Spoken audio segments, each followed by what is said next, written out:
Good morning.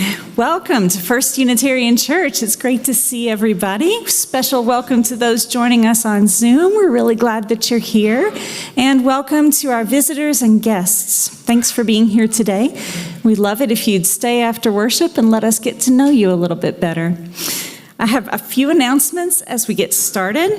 First, on March 29th, you have an opportunity to join Tim and Kathy Chambliss at their home for a meeting or a dinner, Politics and Pundits, with Senator Jen Plum and State Representative Wang Nguyen.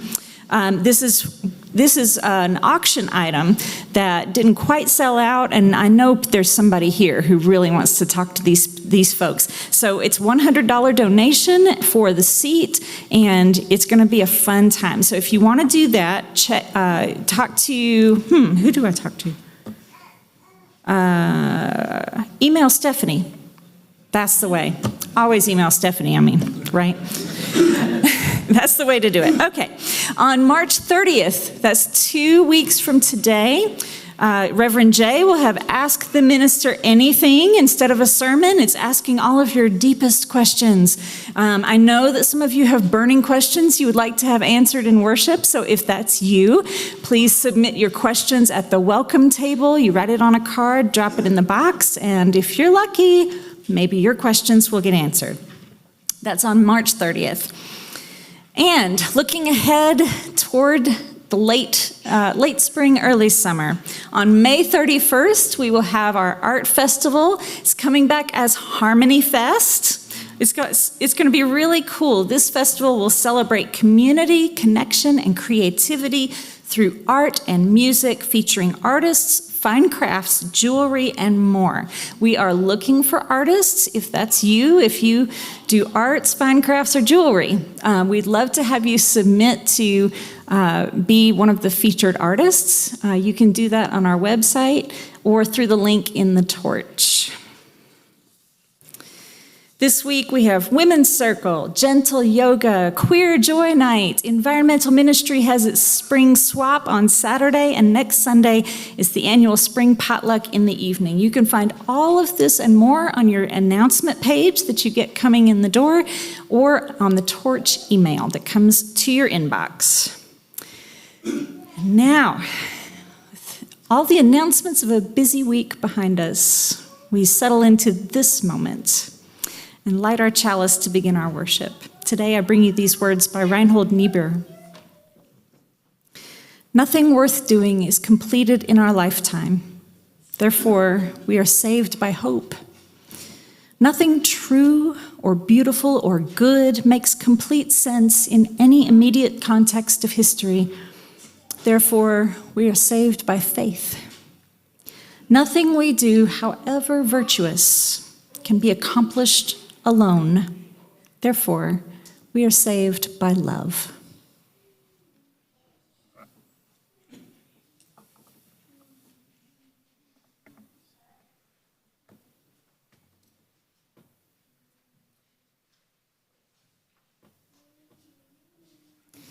Now I turn it over to David and our junior singers for our opening hymn.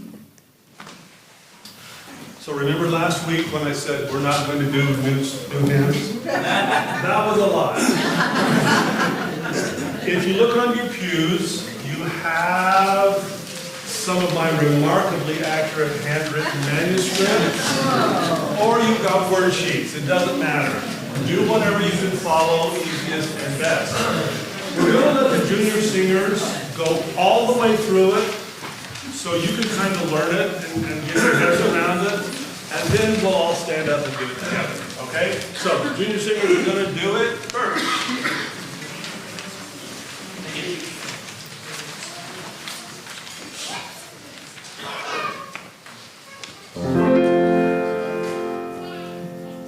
Sometimes when I wake up Sunday morning, trouble finding where to go, I remind myself that there are those who notice I'm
Thank you, junior choir. Yay!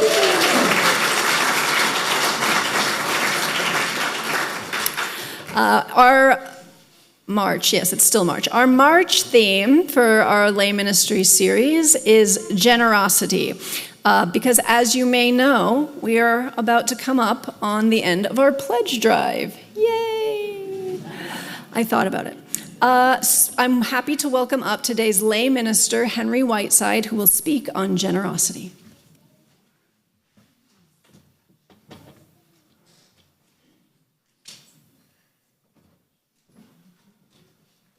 W.C. Fields legendarily said, "Never appear after kids or animals." He had no idea. Full disclosure, for a retired or mostly rehabilitated fundraiser, you'd think that generosity would have been a piece of cake. But in fact, I struggled with this. I'm relying very heavily on quotes from others. The only redeeming factor I can suggest is that these are quotes that I actually remembered rather than Googling or finding on AI. So, when we think about generosity, most of us think first of giving money or time. I'm thinking of generosity more broadly as a spirit of generosity and its relationship to gratitude. Obviously, I don't want to pass over the giving of money or things, certainly not in the last stages of our pledge drive. But most of us can probably think of someone who shaped our own beliefs on the importance of generosity in its usual sense. I distinctly remember my father telling me when I'd started my first job that a part of what I earned was mine to keep. He meant that the other part was to give away and for taxes. I came later to Judge Louis Brandeis's comment that I like paying taxes. With my taxes, I buy civilization. I can't say that I actually enjoy paying taxes, but it certainly makes it a lot easier to comply with my obligation. Still later, I encountered Winston Churchill's, "We make a living by what we get. We make a life by what we give." I have no idea what Churchill's personal charitable giving was like, but Churchill certainly gave Britain what it needed in 1940 and 1941, when Britain stood alone against fascism. In a broader sense of generosity of spirit, I want to stress that when you give your time, you give something you will never get back. Any gift of time is significant. More than once I've heard somebody say, "Oh, I'm only a volunteer." And I have usually thought to say, you're not only a volunteer, you're a volunteer. A volunteer is somebody who's stepped forward and done it because they didn't have to. De Tocqueville found America remarkable in many ways, but particularly in the number of private associations, or we would say now nonprofits. They were and are not unique to English-speaking countries, but they're unusually well-developed here. The word incorporation is very exact. You create a body which can act like a human being. It can buy, sell, contract, perform works. But it was an English and I think early American realization that these corporations could be incorporated for charitable and communal purposes, not just for making money. Nonprofits mobilize the time and talents of people for some generally accepted public good. English speakers are regularly surprised to discover when they're overseas that the number and prevalence of nonprofits is unique to the English-speaking world. I think there is no stronger testament to the importance of nonprofits and private organizations to the strength of democracy than President Xi's determination to exterminate them in China. Any gift of time is of value, but they are of most value when you give your full, undivided attention. We all know what distracted attention feels like. Somebody who's reading a newspaper says, "Go ahead, I'm listening."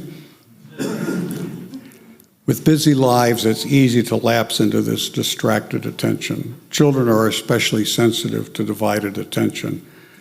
but even long and happily married couples can be hurt by incomplete attention. Interesting that our idiom is that we pay attention, just as we pay a visit or pay a compliment.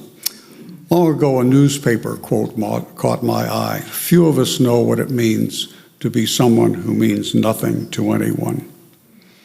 To be someone beneath notice, unacknowledged, is not to exist. Just a thank you or how's your day can make a surprising difference. A couple of months ago, I stumbled into a telling moment along that line. I was sharing an elevator with an older woman. She sighed deeply, and without thinking much, I said, "Rough day?" She nodded. As the doors opened and I stepped out, I said, "Well, better evening." And she said, "You've made it better already."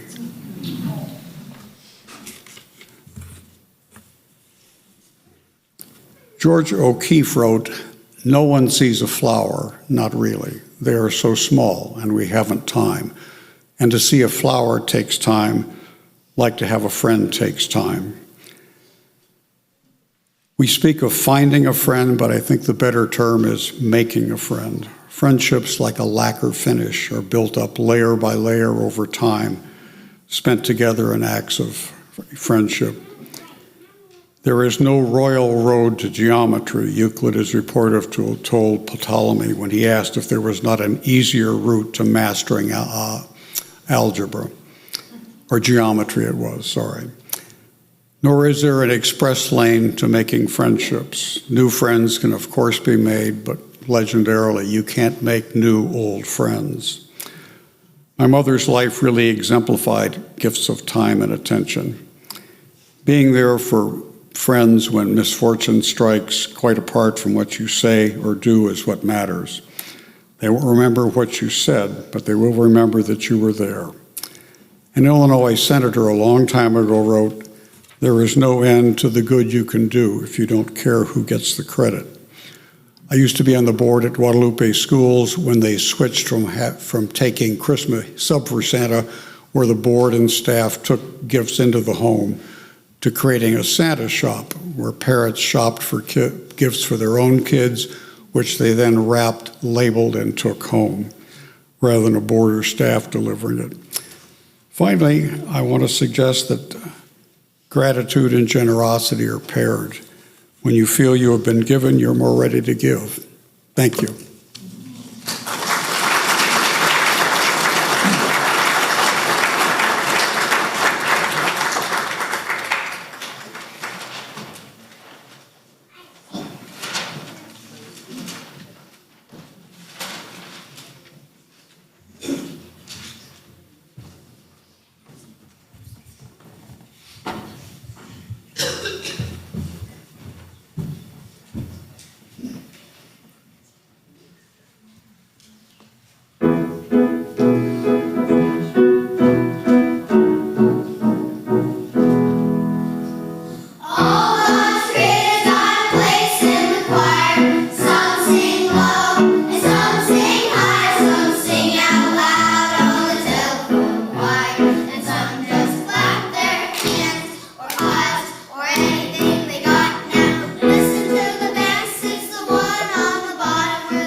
I'd like to invite forward Katie Swade, Sandy Green, Kristen Quinn.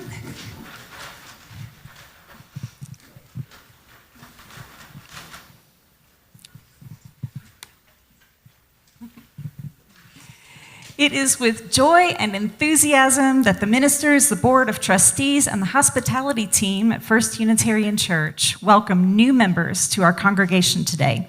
We are thrilled to meet you, to get to know you, and to offer you our support and our care in this shared spiritual journey.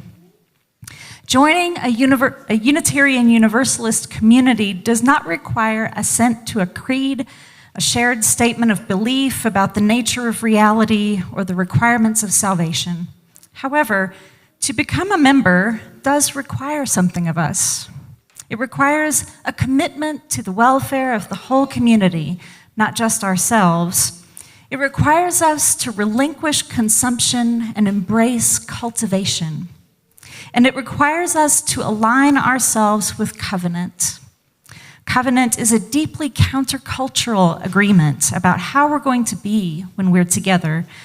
It is an ancient religious practice of promise-making, and it is the central sacred act of our faith.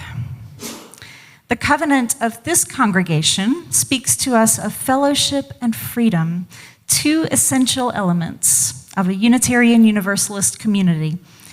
It also speaks of the study and practice of liberal religion. Here, we find a place where we are encouraged to pursue knowledge, wisdom, and truth.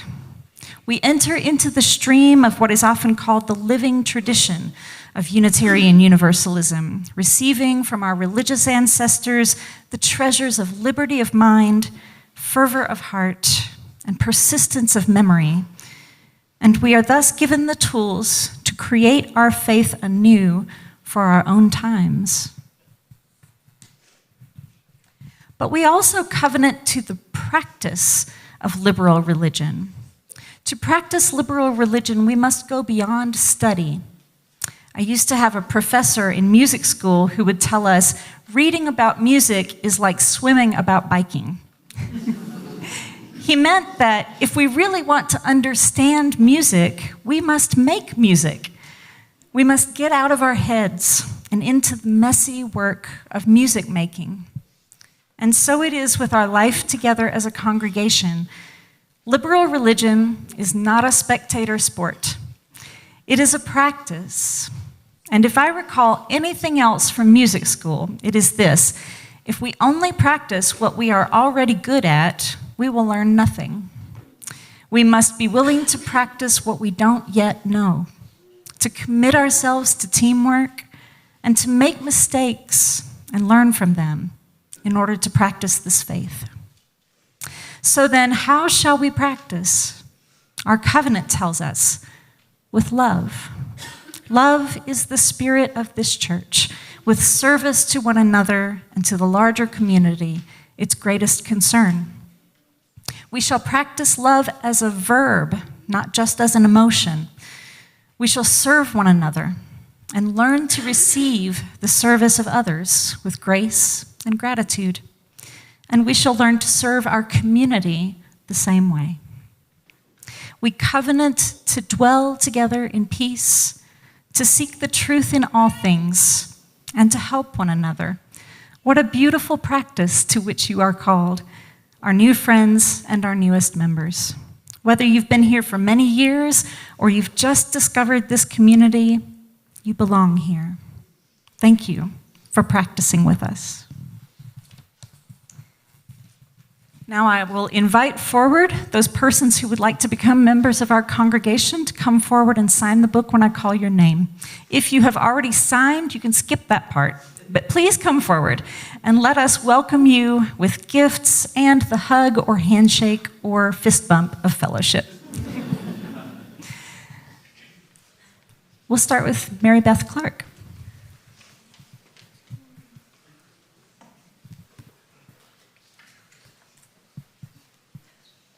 Krista Gosnell.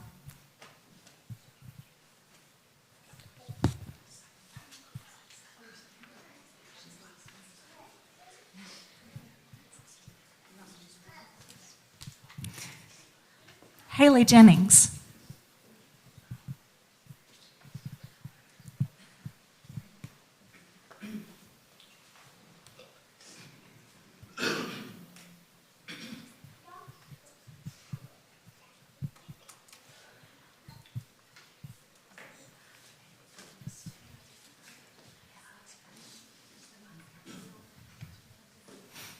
Alex Patterson.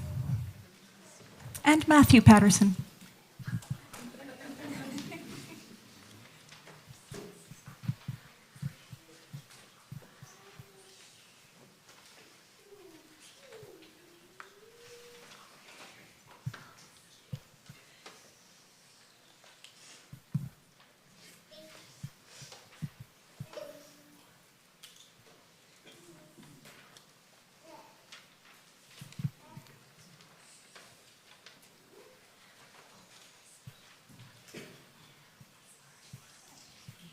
Michelle Stewart.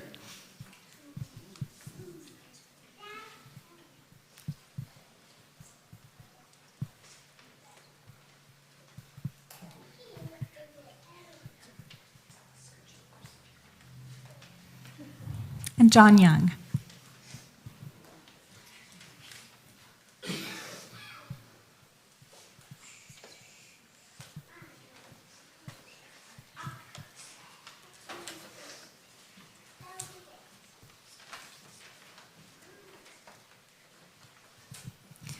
Was there anyone else who had planned to join today whose name I did not call?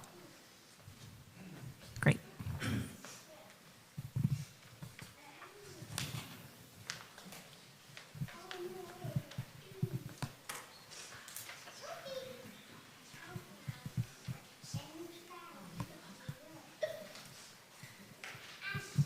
Now our board member, Katie Swade, will lead us in our covenant. So what makes us Unitarian Universalists is the practice of covenant, the making of sacred promises that bind us together. Our promises are not entirely binding, like those our religious ancestors might have made. Rather, they must be remade again and again, and returned to when there's conflict or confusion among us. So let us read together our covenant, our congregational covenant, with our new members joining for the first time, and our current members recommitting themselves to it. You should have a sheet to read together. So all together, the church shall be a fellowship of individuals having for its object the study and practice of liberal religion, including the principles propounded by the Unitarian Universalist Association, the development of a more meaningful life for each of its members and friends, and the building of a better community and world. Love shall be the spirit of the church, with service to one another and to the largest community, its greatest concern. The members and friends of the church do by covenant to dwell together in peace, to seek the truth in all things, and to help one another. Welcome, new members. Congratulations.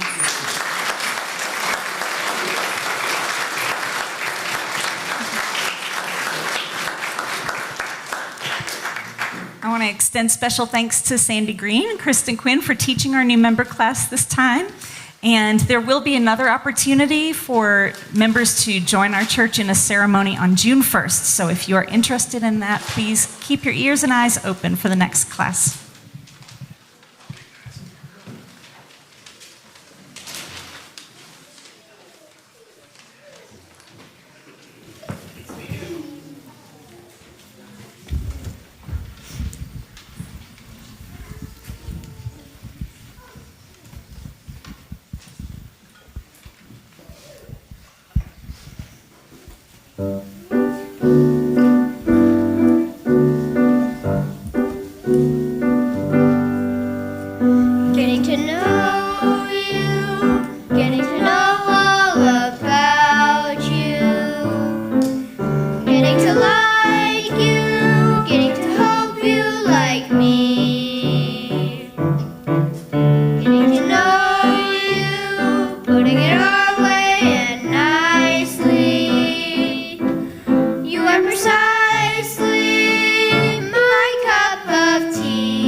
Thank you, junior singers, again. And thank you, Nikki, the conductor of junior singers. And David, the maestro of music here. As Henry mentioned, nonprofit organizations are one of the strengths of our democracy. And we are a nonprofit organization. And as such, we count on our yearly pledge drive to make all of this happen. The junior singers, the music, the choirs, the lay ministers, me, I would just evaporate into a puff of glitter if we didn't have the pledge drive. So, and as we are coming up on the end of the pledge drive, the pledge team asked if they could share a special message with you. So please welcome the pledge team.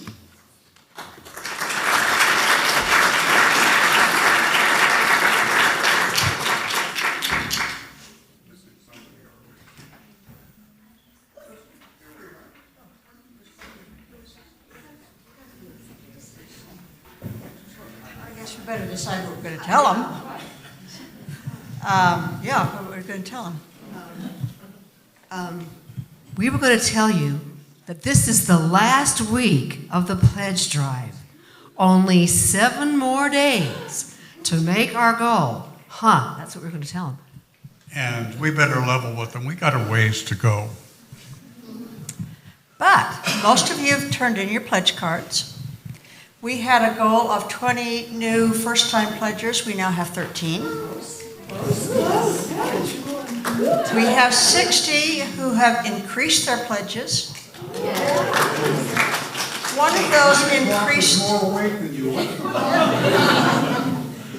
of those increases was above the $10,000 level. Thank you. We have one more to go there. So we have a lot to celebrate.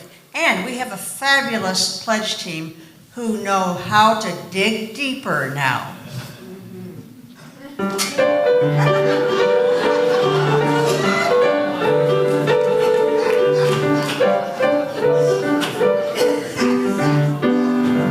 What do we need to do, Sue? Well, Trenton, the good news is we've already filled 3 of our buckets. We only need to dig deeper to fill 1 more. This is going to be hard. The farther down you dig, the harder the soil is. That is why I brought this pick. And to nurture the soil, I brought this manure. Doesn't it seem like we might be digging in the same spot as last year? I remember last year we said something to the congregation. We said, please, up yours. And you all did. Wait. I have an idea. We do not need to be digging in the same place for all of our soil. We can just dig wider instead of only going deeper. More soil to nurture. No, it's only fair. It's only fair that all of us contribute to this wonderful church that we love and all of us that we enjoy. So we're not only going to dig deeper, we're going to go wider. So if you're some of those wider folks, we have a pledge table. Take that opportunity or pledge online, but don't make us call you. Maybe we won't need that pick after all. We are going to need this, though.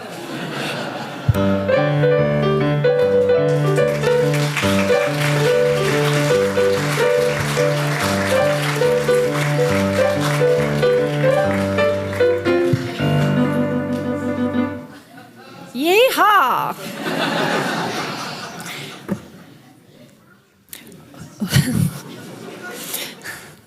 Oh, we give thanks for this precious day,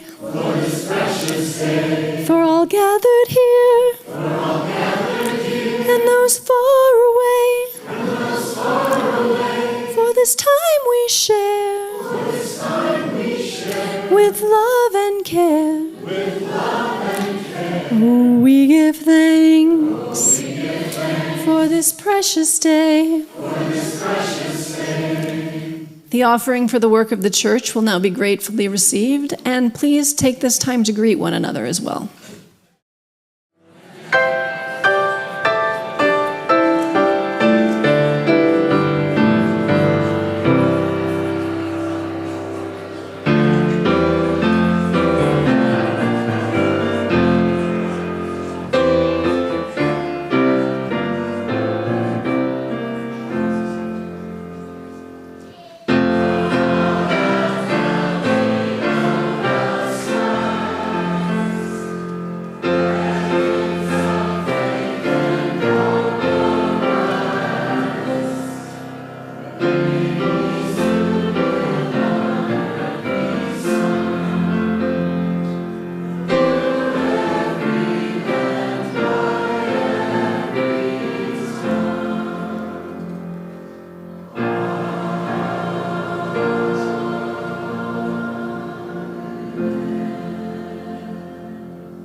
Move fast and break things. If you're not breaking things, you're not moving fast enough. Does anyone know who that quote? Who? Zuck. That Zuckerberg. So this was apparently Mark Zuckerberg's mantra in the first decade or so of Facebook.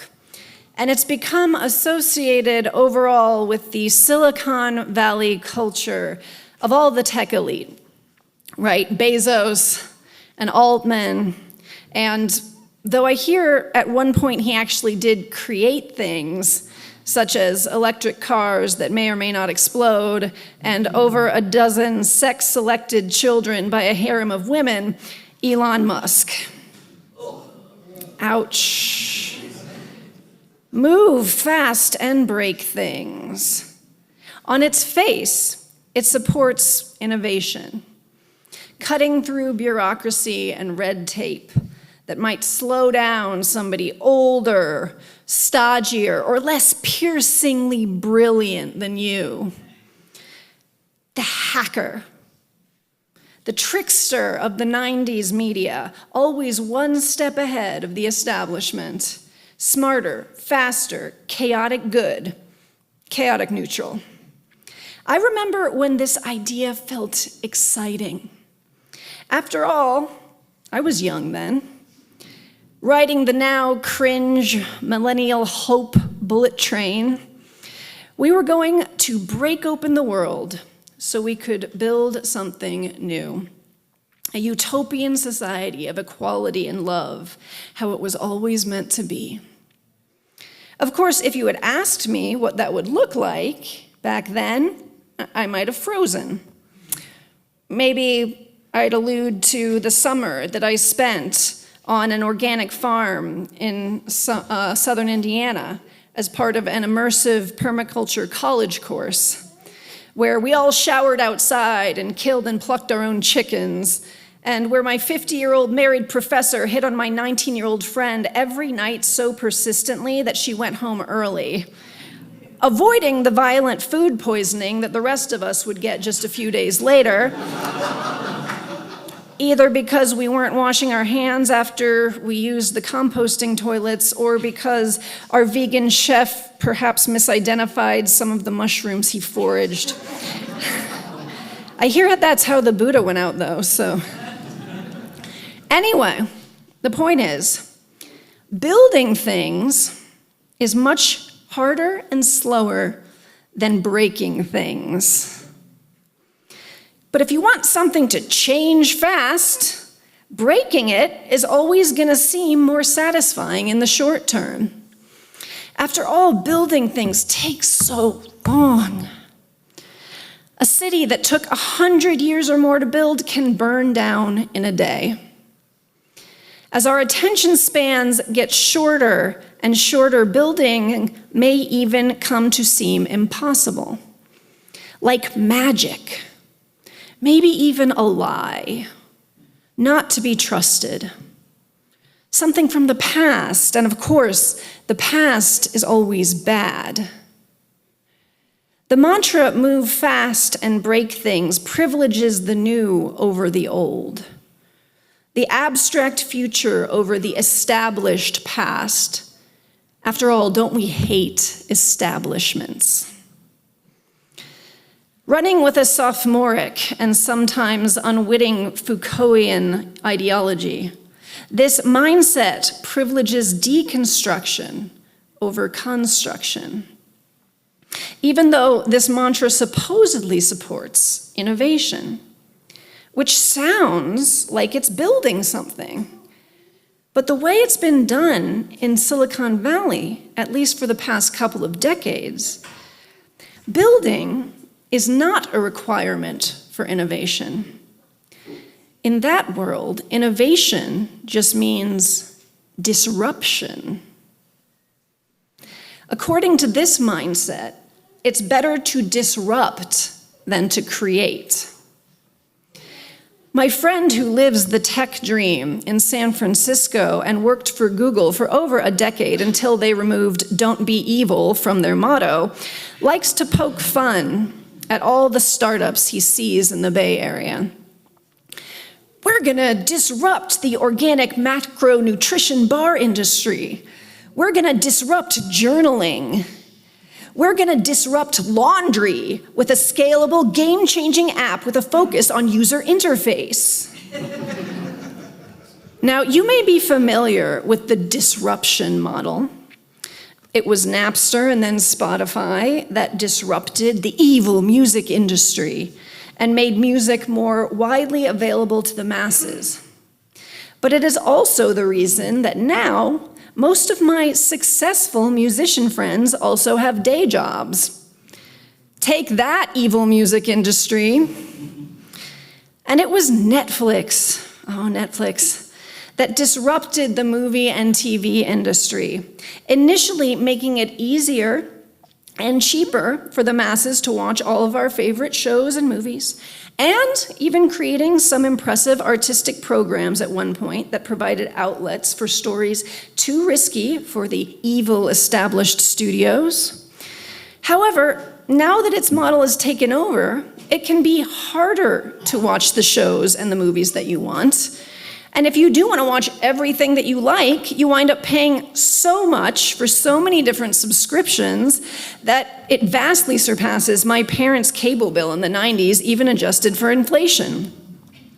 And streaming content, because it's content, not art now, is so oversaturated and overstretched that actors, filmmakers, writers, and tech crew in LA are struggling just to get by, even though they're working as much or even more now than in pre-streaming days. And this, of course, affects workhorse creators much more than celebrities. But you see, most of the people working on movies and shows in Hollywood are in fact workhorses and not rich and famous. And they are the ones now struggling in part because the established business model that sustained them was disrupted so effectively by Netflix, whose CEOs make almost $50 million a year, by the way.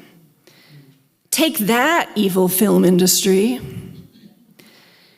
Now, the Hollywood film industry was itself established by filmmakers who wanted to break out of the existing establishment.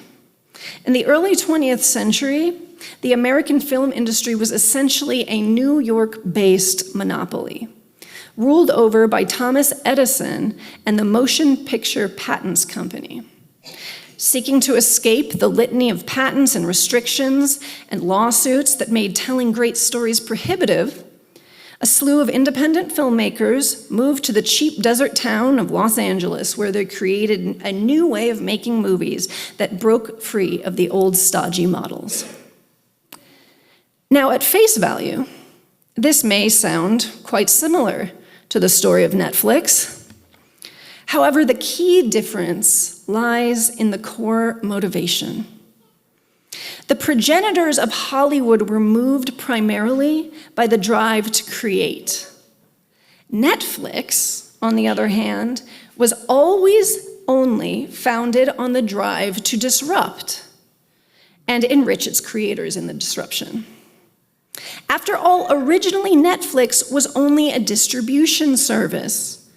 Back in the day, they would mail you DVDs that then you'd watch and mail back, and then they'd mail you more. And this model disrupted video stores at the time because people decided that they would rather have their rented movies come to them than have to drive or walk down to the shop and look at and touch things and interact with humans at the register to get them.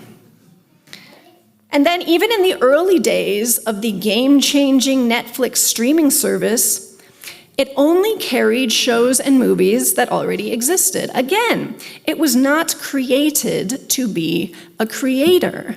It was created to be a destroyer, a disruptor. To suck all the lucre from an established lucrative industry, leaving its hollow husk behind as it sailed to its own gilded future. Now, Netflix did eventually start creating its own content, but that was 15 years after it was founded. In 2012 and 2013, we started seeing House of Cards and Orange is the New Black. These shows were initially praised, but they were created cynically. Netflix explicitly began producing its own shows in order to lure in more subscribers, initially taking a page from HBO's playbook.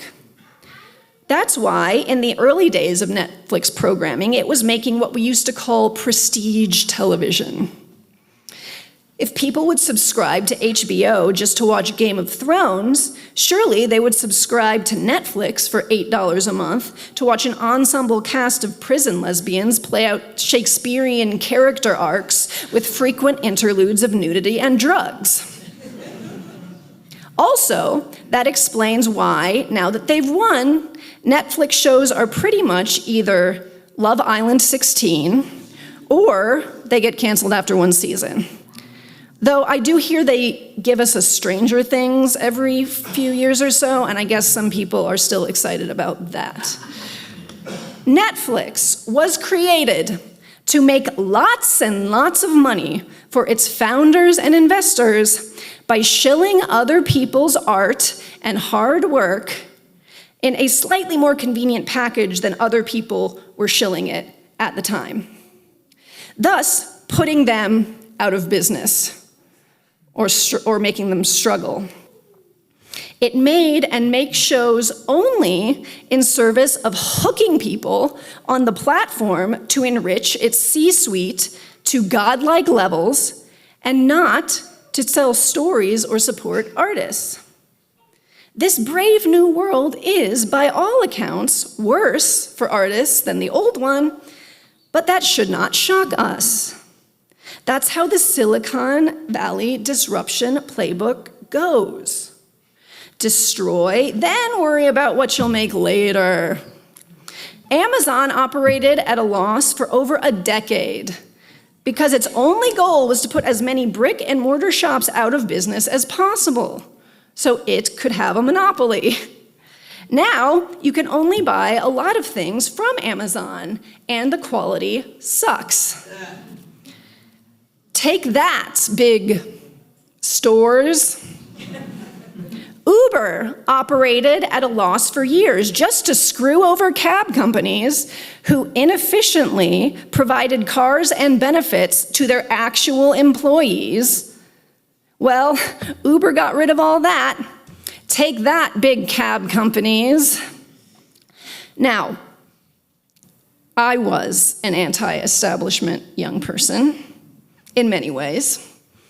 I am a millennial, but I am on the cusp of Gen X, and I feel like the Gen X mistrust of the system stuck with me even through the Hamiltoniest, millennial whoopiest years of the Obama administration.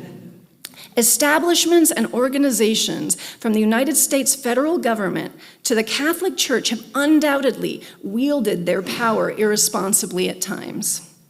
And ossified bureaucracy and rigid tradition within establishments such as our governments have made many things move unforgivably slowly.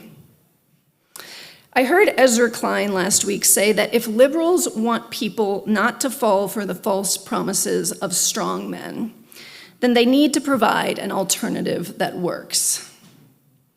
Don't defend a system for the sake of the system. Defend a system because it works. And if it doesn't work, admit that there is a problem and make it work. It might involve some destruction, some burning off of the old, but burning off does not mean burning down. People want to burn things down when something is very wrong, and they feel like there is no other way to change things. Klein also spoke briefly about the mass exodus of the past 5 years, in which hundreds of thousands of people have left blue states to relocate to red states. And I was one of those people. And it's not because I like the politics here better than back in Massachusetts, though Mitt Romney somehow followed me, I don't know. A house, or even a condo, similar to mine in a comparable suburb outside of Boston would, according to Zillow, cost at least double what I paid for here in Boston. And that was 2 years ago. And this, my friends, is not a cheap place, at least not anymore. And before living here, I lived for 2 years in Houston, where they have no zoning laws, and consequently, there is plenty of housing. It was amazing. In Houston, my house would probably be close to half what I paid for here. I was part of the mass exodus from blue states over the past several years, in part because I wanted to raise a family.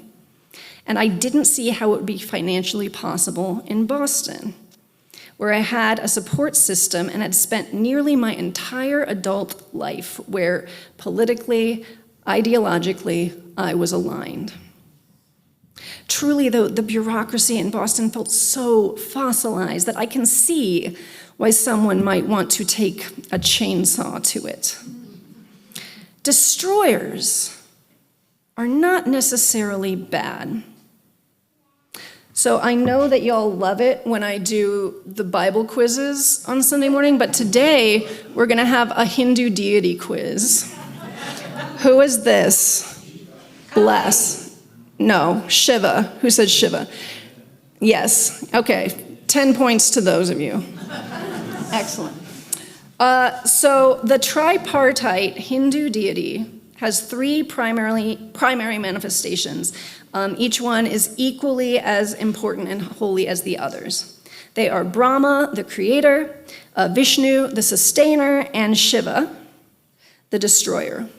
Hindu cosmology holds a cyclical view of time and a universe which is always being born, running its course, being destroyed, and being born again. And Shiva's role in this drama is to destroy the universe in a fiery cosmic dance at the end of the age. But he is not to be feared. This hand position right here, that means fear not, in fact. For he burns away illusion and sin, and he grants peace and bliss, and clears the way for a new age to be born. And after all, it is March now. What do you need to do to get your garden ready for May? Rip it out. And Shiva does not burn through the universe ignorantly. Remember, his other thirds are the creator and the sustainer. Inherent in his destruction is the seed of a new world. The problem with move fast and break things and those who adhere to it is that not that it seeks to burn off the old, but that it does so without a clear vision or the stamina or the attention span for building something better.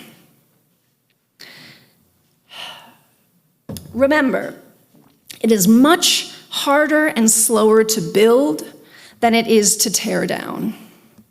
Though it may feel satisfying to see something that has held you back burn to the ground, there will only be scorched earth tomorrow. I think we've all felt the pull of nihilism in recent months or years. Nothing matters. May as well let it burn.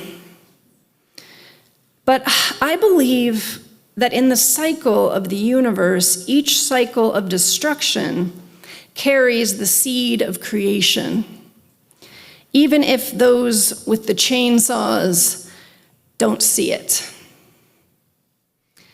Perhaps it is our job to be the seed, to hold steady, to focus on envisioning a better future and building that future ever so slowly from the ground up. Now, I know that might not feel as instantly gratifying as taking an axe to something. But don't worry, there are plenty of axes already swinging right now. I challenge us to try to be the plowshares in an age of swords. And again, it starts here. It starts by caring for one another inside these walls. It starts by then going out into the streets of our own neighborhoods, our own towns. It starts by building what we want to see, brick by brick, inch by inch, together. My friends, don't let yourself be tricked into nihilism. Make something. Build something. Even if it's a friendship, or a blanket for a new baby, or a meal for an unhoused neighbor. We have the power to build if we move slowly and work every day toward a better world. Yes, even now. Yes, even you. Yes. May it be so. Please rise in body or spirit for our closing hymn, number 1017.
all beings be well. May all beings be content. May our actions be bonded to our deepest values. May we treat others as we would be treated. May we move through each day with compassion toward ourselves, our friends, and our enemies. May each breath bring us closer to our truest selves and to those we love. Amen.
My friends, I hope to see you in coffee hour. If you're new, come visit the welcome table. If you're not new, visit the pledge table.